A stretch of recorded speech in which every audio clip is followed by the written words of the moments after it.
많은 시니어들이 은퇴 후 혹은 인생 후반전에 바라던 꿈을 실현하고자 합니다.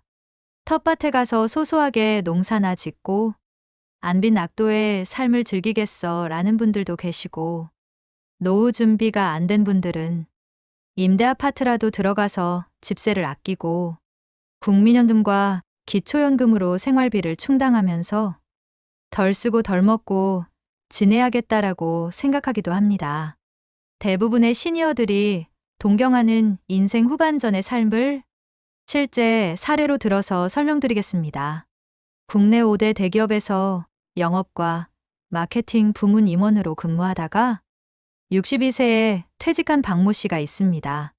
박 씨는 현재 76세로 본인이 퇴직한 기업의 관련 회사에서 CEO로 3년을 근무한 후 65세에 완전히 퇴직을 했습니다. 금전적으로 노후 준비가 얼추되었다고 생각하여 다시 일하고 싶은 마음은 없었습니다. 등산과 골프를 다니고 친구들 모임과 전 직장의 친목 모임에도 열심히 나갔습니다. 야, 이게 인생 후반부의 재미구나. 누구 눈치도 안 보고 자유롭고 걱정도 크게 없네. 처음엔 재미있고 행복하다고 느꼈습니다. 시간도 무제한으로 주어졌기 때문입니다. 그러나 퇴직 후 5년이 넘어가자 지루해지기 시작했고 6년이 지나고부터는 다음과 같은 후회가 자주 들었습니다. 지난 몇 년 동안 참 무의미하게 살았구나.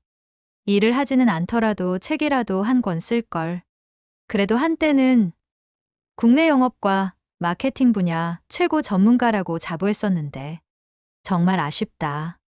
퇴직 후 10에서 20년 정도 살다 죽는다면 박 씨처럼 살아도 될지 모릅니다. 그러나 대부분의 시니어들은 퇴직 후 40에서 50년을 더 살아야 합니다. 오히려 인생 전반전보다도 더 오랜 기간 살아야 하는 사람들도 많습니다. 그렇기에 인생 후반전을 박 씨처럼 그저 소비만 하면서 살아서는 안 됩니다.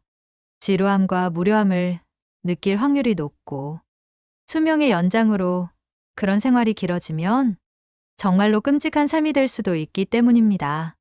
소비 위주의 생활이기 때문에 삶의 보람을 느끼기 어렵습니다. 그러면 어떤 삶을 살아야 하는 걸까요? 가치를 만드는 삶을 살아야 합니다. 남을 돕거나 일을 하거나 강의를 하거나 글을 써서 집필 활동을 하는 등 사람은 생산적인 활동을 하여 가치를 창출해야 삶에서 보람을 느낄 수 있습니다. 가치를 만드는 삶을 살려면 끊임없이 공부하고 연구하며 혁신하고 봉사해야 합니다. 그래야 하는 두 가지 이유가 있습니다. 첫 번째, 그렇게 해야만 속한 분야에서 자신의 경쟁력을 유지하거나 더 높일 수 있습니다.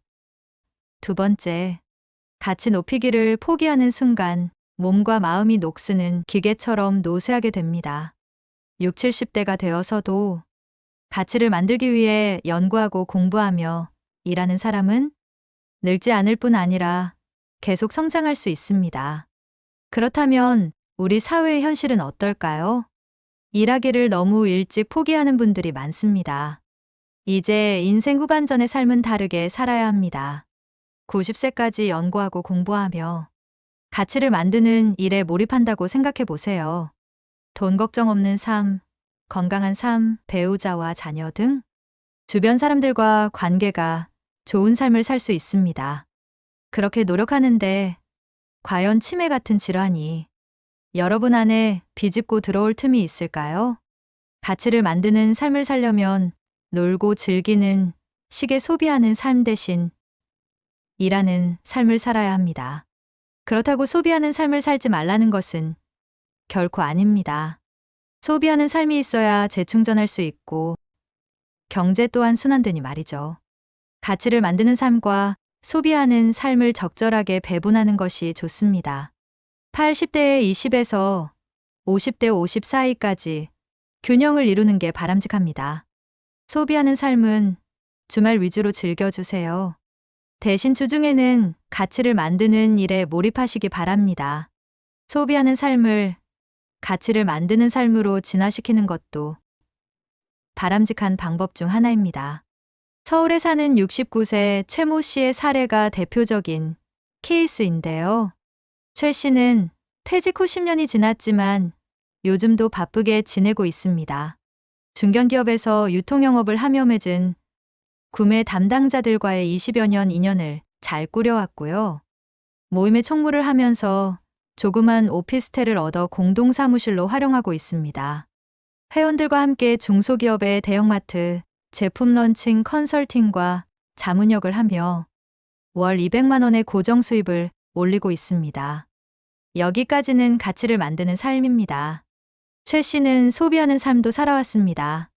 돈과 시간을 투자해 색소폰을 배웠는데요. 배우고 연주해보며 만족하는 상태에 머무르지 않았죠. 10년 넘게 배운 색소폰 재능을 사장시키는 게 아까워 색소폰 동호회를 만들었고 동호인들과 같이 공공장소에서 연주회도 하며 보람을 느낍니다. 개인적으로는 동창회나 아파트 분여회 등을 섭외하여 월 5회 이상 연주회를 통한 부수입과 봉사활동도 하고 있습니다. 이면도로에 있는 조그만 건물 지하를 얻어 연습실 겸 동호인들의 연습 장소도 만들었습니다. 월 10만 원의 회비를 받고 운영하는데 고정회원이 30명이 넘으며 월임대료와 기타 운영비를 제외하고도 200만 원의 수입을 올리고 있습니다. 어떤가요? 최 씨의 사례는 취미생활, 즉 소비하는 일도 하기에 따라서 돈이 되는 가치를 만드는 일이 될 수 있음을 보여주는 좋은 예입니다. 내 나이가 벌써 76이나 됐는데 무슨? 이라고 말할 수 있지만 아닙니다. 전혀 늦지 않았습니다. 잠시 뒤 소개해드릴 여러 사람들이 인생의 후반전에 새로운 분야의 일에 뛰어들어 성공한 모습을 보면 완전히 생각이 달라질 것입니다. 왜냐하면 파브르가 곤충에 대해 연구하기 시작한 건 중학교 교사를 퇴직한 이후인 56세부터였고 81세에 그림을 배워 유명화가가 된 해리 리버맨이라는 사람도 있으며 92세에 시를 쓰기 시작해 100만 부가 넘게 팔린 시집을 출간한 100세 시인도 있기 때문입니다. 이 사람들의 공통점은 지극히 평범한 사람이었다는 것, 가족이나 주변의 그런 시선을 의식하지 않았다는 것, 그리고 인생 전반전에 비해 퇴직 후인 인생 후반전에 오히려 더 큰 성취를 이루고 명성 또한 얻었다는 것입니다. 이 모든 것이 인생 후반전을 위한 꿈과 목표를 가졌기 때문에 가능한 일이었습니다. 일본에서 100세 시인으로 명성을 날린 시바타 도요 역시 지극히 평범한 사람입니다. 오히려 우리 주변의 평범한 사람들보다 더 어렵고 외롭게 살아온 사람입니다. 시바타 도요는 1911년 도치기시에서 부유한 가정의 외동딸로 태어납니다. 그러나 10살 때 집안 형편이 어려워져 학교를 그만두고 여관과 식당 등에서 허드렛 일을 해야 했습니다. 20대에 결혼했으나 이혼의 아픔을 겪었습니다.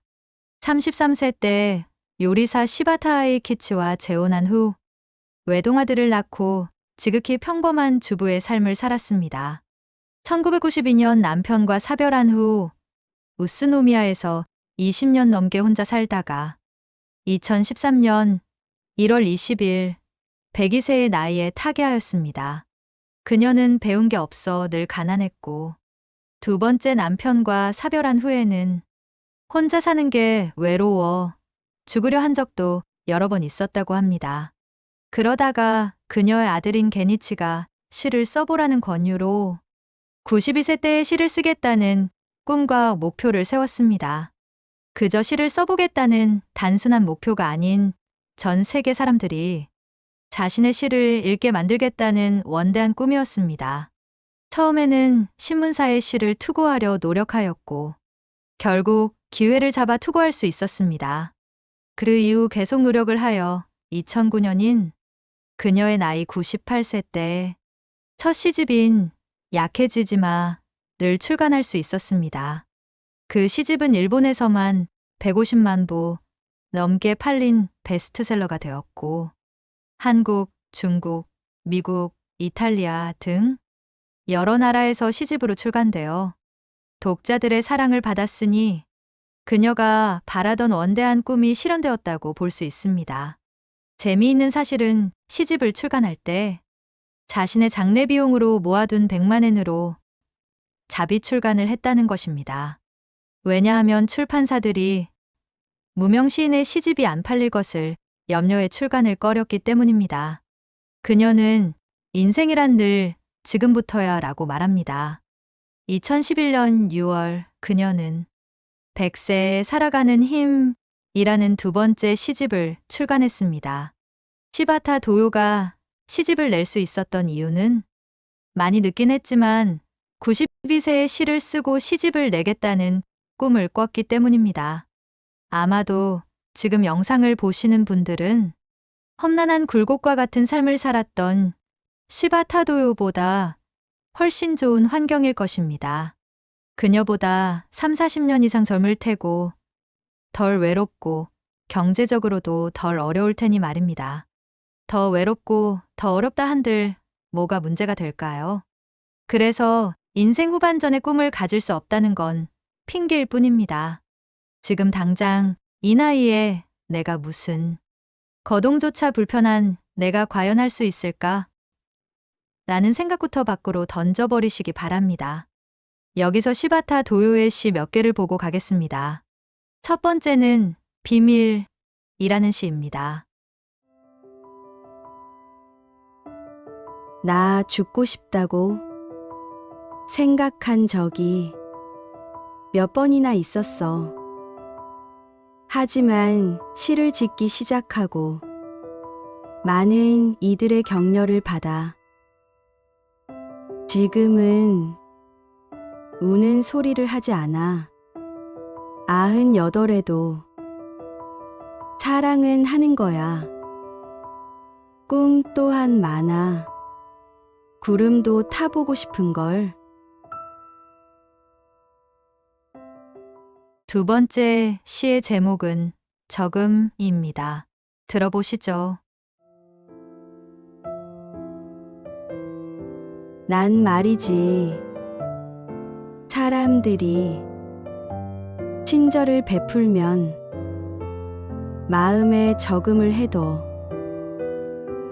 쓸쓸할 때면 그걸 꺼내 기운을 차리지.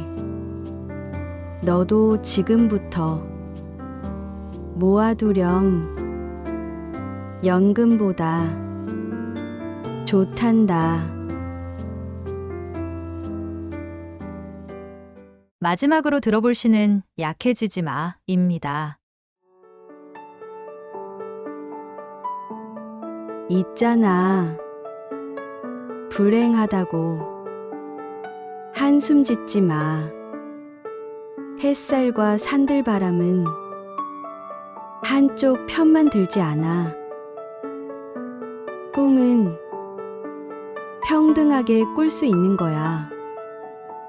나도 괴로운 일 많았지만 살아있어 좋았어. 너도 약해지지 마.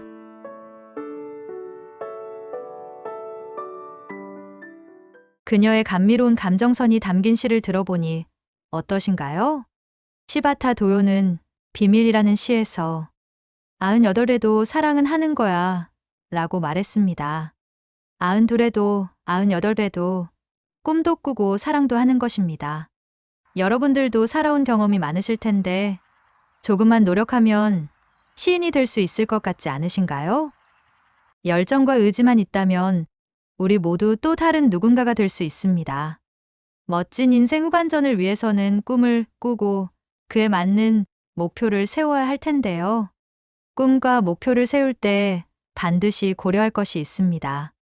인생 후반전의 꿈을 꿀 때 고려할 4가지를 알려드리겠습니다. 첫 번째, 원대한 꿈을 꿔야 합니다. 누워서 떡 먹는 수준의 꿈이 돼서는 안 됩니다. 조금만 노력해도 도달할 수 있는 것은 꿈이 아니라 그저 단순한 계획일 뿐이죠. 도저히 불가능할 것 같은 것이 꿈입니다. 상상 이상의 노력과 역량을 집중해야만 도달할 수 있는 상태나 수준이어야 합니다. 그래야 도전할 용기가 생기고 더 큰 노력을 하게 되고 그 꿈을 이루기 위한 새로운 아이디어와 아웃풋이 창조될 수 있기 때문입니다. 두 번째, 실천할 수 있고 도달 가능한 꿈을 꿔야 합니다. 원대한 꿈을 꿔야 한다고 해서 도저히 달성 불가능한 꿈을 꾸는 것 또한 바람직하지 않습니다. 인생 후반전의 꿈은 여러분의 능력과 역량을 발휘해서 죽어라 노력하면 도달할 수 있는 꿈이어야 합니다. 그래야 실천하는데 의미가 있습니다. 그렇지 않은 꿈은 몽상이거나 허황된 꿈에 불과할 뿐입니다. 그렇다고 시간이 지나면 자연스럽게 도달 가능한 꿈을 꾸거나 소일거리 정도의 소비하는 꿈을 꿔서도 안 됩니다. 본인의 장점을 살려 10만 유튜버 혹은 100만 유튜버가 되겠다는 계획을 가진다든지 1년에 한 권씩 책을 출판하여 100만 부 이상 팔리는 유명 작가가 되겠다든지 장년층을 대상으로 한 인플루언서가 되어 SNS에서 영향력을 행사하는 인물이 되겠다든지 그동안의 경험이나 특기를 살려 문화센터나 공공기관의 강사가 되고 이후 큰 강연에 서고 TV 출연까지 하는 결심을 한다든지 방법은 많습니다. 세 번째, 빠를수록 좋습니다. 시바타 도요는 왜 92세에 시를 쓰겠다는 꿈을 가졌을까요? 인생 전반전엔 먹고 사는 게 더 우선이어서였고 50에서 80대에는 취미만 있었지 꿈이 없었기 때문입니다.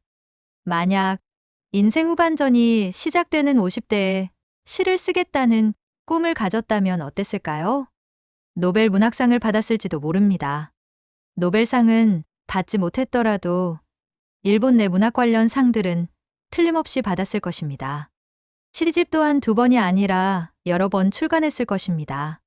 판매 부수도 아마 몇백만 부가 넘지 않았을까요? 여러분도 역시 마찬가지입니다. 인생 후반전의 꿈과 목표를 세우는 건 빠를수록 좋습니다. 퇴직 후에 세우는 건 늦은 감이 있습니다. 퇴직 전, 인생 전반전 종료 20분 전인, 즉 40대 초중반 정도에 세우는 것이 바람직하겠습니다. 일부 기업에서는 이 같은 인생 설계 관련 교육을 실시하고 있습니다. 그러나 전체 기업의 0.1%도 안 된다고 합니다.